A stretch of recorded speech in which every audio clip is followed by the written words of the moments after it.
d'insuffisance veineuse est quelque chose de très répandu, puisque ça touche pratiquement la moitié de la population au-delà de 50 ans.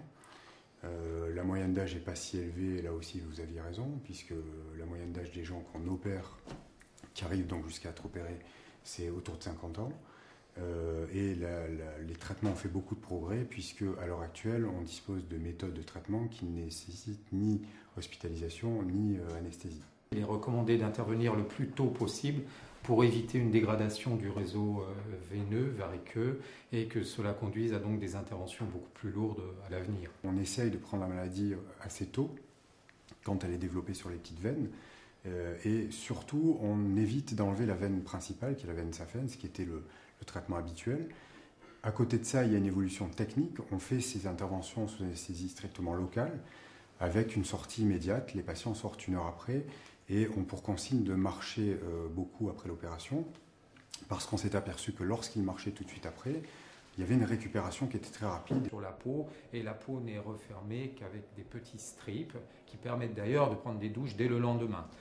Pour revenir sur la faible agressivité de la méthode, effectivement, les patients, une fois remontés dans leur chambre après l'intervention, doivent marcher 1 demi-heure dans la clinique, et si tout va bien, ce qui est habituellement le cas, ils peuvent sortir à la maison. Et à la maison, l'après-midi, on leur demande de marcher pendant 2 heures, 2 heures et demie, et même de faire du vélo d'appartement 1 demi-heure le soir avant de se coucher. Donc vous voyez, c'est une récupération, ce qui permet d'ailleurs d'avoir une récupération rapide, et ce qui montre bien que la méthode est quand même très peu invasive. On a 2 types de patients. Il y a des patients qui veulent ça et ils ne veulent plus entendre parler d'anesthésie. On a des patients qui sont un petit peu effrayés par l'anesthésie locale parce qu'ils ont peur de voir, d'entendre, de sentir.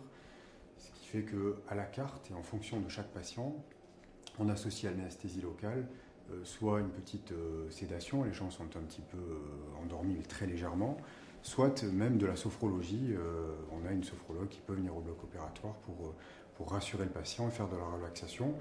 Mais à chaque fois, pour le patient, c'est une expérience qui est vraiment bien vécue, et ils sont prêts à revenir pour se faire opérer de l'autre côté, car quand il y a des varices, c'est souvent bilatéral, presque 2 fois sur 3, et donc on fait toujours une jambe après l'autre. Et un des signes favorables dans notre démarche, c'est que ça n'arrive quasiment jamais qu'un patient se fasse opérer d'un côté et ne vienne pas pour l'autre côté.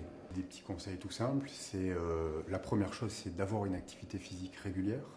Une activité qui soit une activité où il y aura une contraction douce et régulière des muscles du mollet. Donc c'est la marche, la natation et le vélo qui sont les 3 activités conseillées pour la circulation veineuse.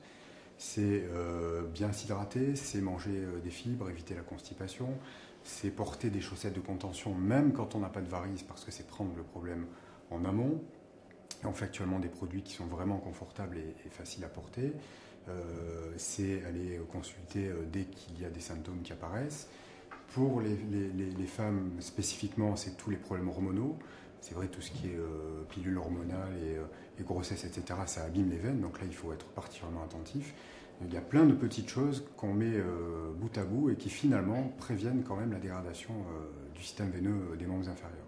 J'ajouterais également ne pas oublier de surélever les pieds du lit, bien entendu, passer de l'eau froide sur les jambes après la douche, éviter, même si ce sont des choses très agréables, éviter tous les bains chauds, les saunas et le hammam.